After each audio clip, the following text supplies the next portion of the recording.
Je suis une femme et très douée. Je fais bisous, cadoudou et retiens bien. Moi, c'est Baba Kumba, j'ai 27 ans. Je suis coach sportif depuis 2018 où je coach particulièrement les femmes, tout ce qui est remise en forme, prise de masse, perte de poids. Je suis présidente de l'association Intouchable qui a été créée depuis 2017. À côté, je suis formatrice BAFA, tout ce qui est base, approfondissement. Et par la suite, je suis entraîneur à l'athlétisme de Senlis. Niveau scolarité, j'ai tout fait à Creil jusqu'à mon BEP carrière sanitaire et sociale au lycée Jules Lery, que malheureusement je n'ai pas obtenu. Par la suite, je me suis beaucoup recherchée. Du coup, je suis passée, comme pas mal de personnes, à la mission locale, Pôle emploi, Lipide, et j'en passe, il y en a beaucoup, jusqu'à aujourd'hui pour en arriver en tant que coach sportif. Donc moi c'est Kimberley, j'ai 26 ans, je fais de l'athlétisme depuis maintenant 16 ans de niveau national. Je peux me remonter quand même, c'est important. Du coup je vais vous expliquer un peu mon parcours scolaire. J'ai fait un bac professionnel accompagnement, soins et services à la personne, soit à domicile, pour préciser. J'ai eu mon diplôme, super contente. Et à la suite de ça, je n'ai pas continué en fait mes études, je ne sais pas pourquoi, ne me demandez pas. Je sais pas, j'étais perdue, bref. Et ensuite, pendant 3 ans, après mon bac, j'ai travaillé en EHPAD. C'était une superbe expérience que j'ai beaucoup appréciée et dont je continue à travailler là-bas actuellement de temps en temps quand j'ai des disponibilités. Et pendant ces 3 ans, je me suis dit, bon, il faudrait peut-être reprendre ma vie en main et j'ai décidé de reprendre mes études et j'ai fait un BTS assistante manager que j'ai obtenu et dont je suis très très fière. Alors, depuis que je suis dans le monde professionnel, je me suis rendu compte à quel point le diplôme, il est important. Je ne me rendais pas compte. J'ai fait les bancs comme la plupart d'entre nous, où les professeurs nous disaient faut apprendre, faut réviser. Et après, on est gavé concrètement. On est saoulé. J'étais pas mal saoulée quand les professeurs me parlaient. Ou la famille nous dit faut réviser, faut apprendre, faut mettre les priorités, etc. Mais j'étais dans ma petite bulle, on va dire. Et concrètement, je suis tombée. Je suis retombée et je suis retombée. Heureusement, je me suis relevée. Mais je me suis rendu compte que le diplôme est tellement important parce que j'ai tellement postulé. Je ne saurais dire aujourd'hui le nombre d'entreprises où j'ai envoyé ma candidature et j'ai été refusée. Je me suis remise en question. J'en ai saoulé des copines à moi. Les téléphones, oui, mais ils m'ont pas pris encore. Mais comment ça se fait? Moi, je pensais que c'était moi le problème. Peut-être ma tête, peut-être, je sais pas, le physique ou peut-être, je sais pas, il y avait quelque chose qui bloquait. Je me suis beaucoup remise en question tout en mettant de côté le diplôme. Je ne mettais pas en avant le fait que je n'étais pas diplômée. Donc aujourd'hui, je me suis rendu compte que le diplôme fait partie d'une base. Je le disais, je fais de l'athlétisme maintenant depuis 16 ans. C'est un sport où on peut compter que sur soi-même. C'est pas du tout comme le foot où c'est un travail d'équipe. Là, c'est un sport totalement individuel, donc il faut être très fort dans la tête. C'est vraiment important. On peut compter que sur soi-même.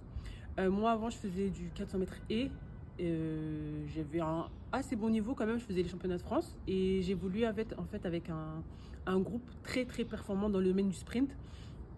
Du coup, moi, j'évolue dans mon côté dans l'ombre, on va dire. Et depuis maintenant 3-4 ans, je me suis lancée dans les épreuves combinées.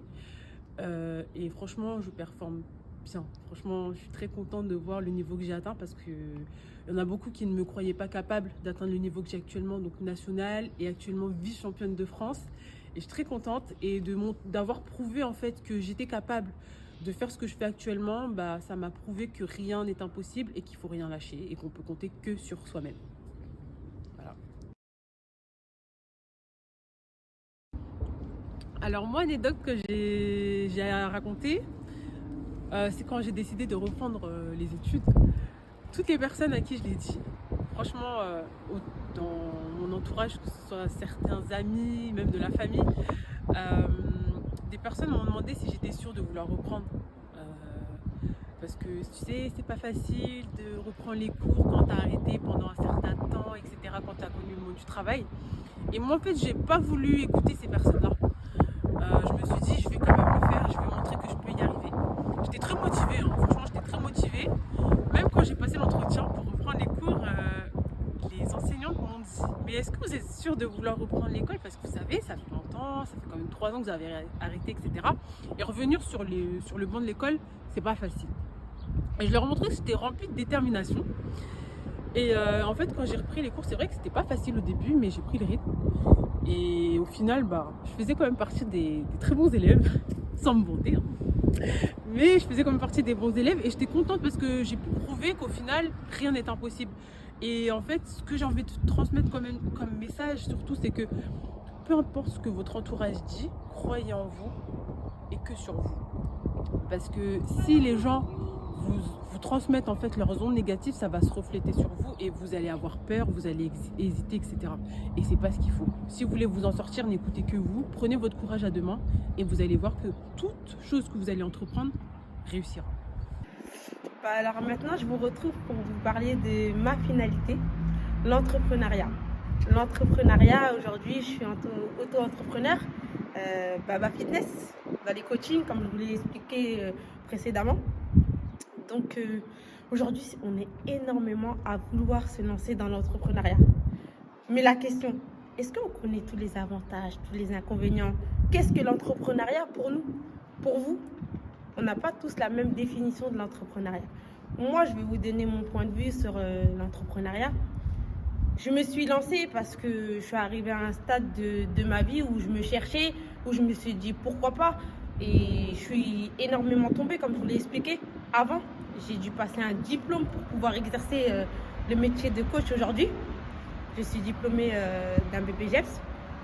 Mais malgré tout ça, l'entrepreneuriat aujourd'hui, on est beaucoup basé sur les réseaux. On pense que c'est publié sur les réseaux, le nombre de followers. Pour ma part, j'ai réalisé, et c'est un constat en tant qu'auto-entrepreneur, que le nombre d'abonnés ne définit pas notre chiffre d'affaires. Et heureusement, sinon j'aurais été un peu en bas de l'échelle.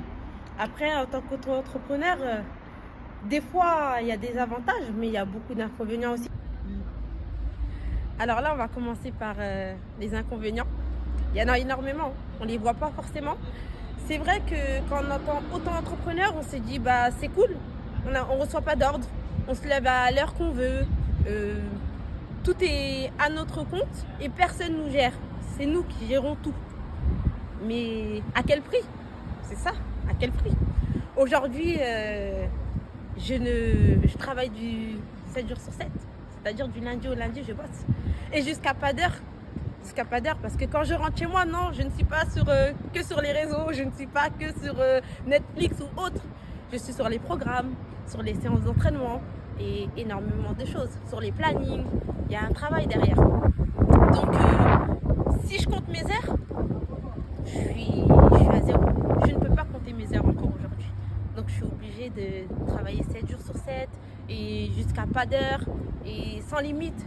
Et en tant qu'auto-entrepreneur, il y a beaucoup de sacrifices à faire. J'en ai fait énormément. Et on n'a pas le choix. Si on veut que ça fonctionne, on n'a pas le choix. La première année, pour tout vous dire, il y en a beaucoup qui ont rigolé.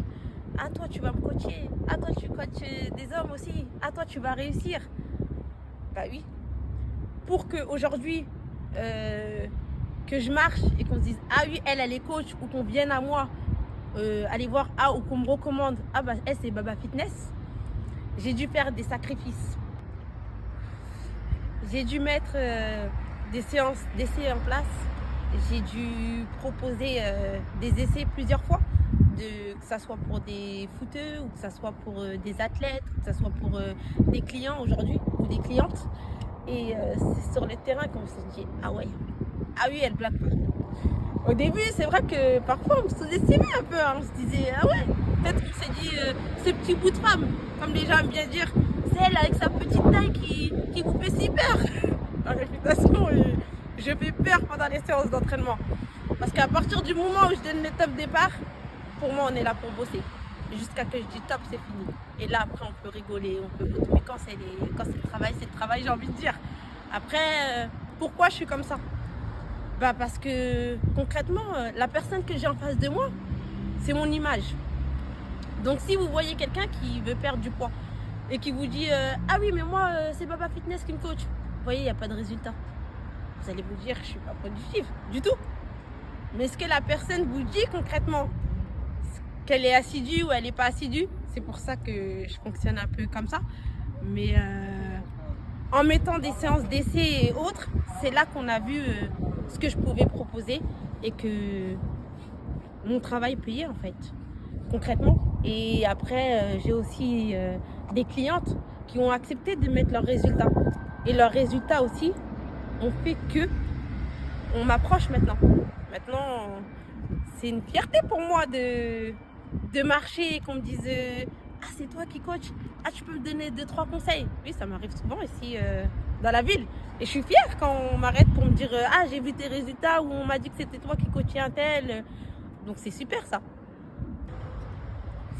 Mais avant d'en arriver là, comme je vous l'ai dit, je suis énormément tombée.